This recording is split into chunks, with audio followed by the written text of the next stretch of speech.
هلا اول شي بقلب الدجاج وبضيف عليهم البصل والبابريكا الملونة. هلا بضيف الفطر وبقلب لحتى يدبلوا شوي. هلا بدي اضيف البهارات، رح اضيف شوية خل ناعم، شوية كاري،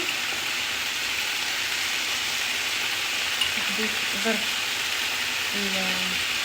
الماجي، ورح احط فلفل اسود، بعدين بدوق ملحة. هلا قليت طبقة من البطاطا ورح احط الخلطة، بعدين برجع بحط طبقة بطاطا ثانية. هلا هيك بدي اصب عليها الكريمة، كريمة طبخ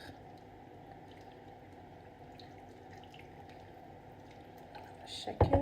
بعدين بدي احط جبن على الوش، رح ادخلها الفرن حتى تتحمر الجبنة من فوق.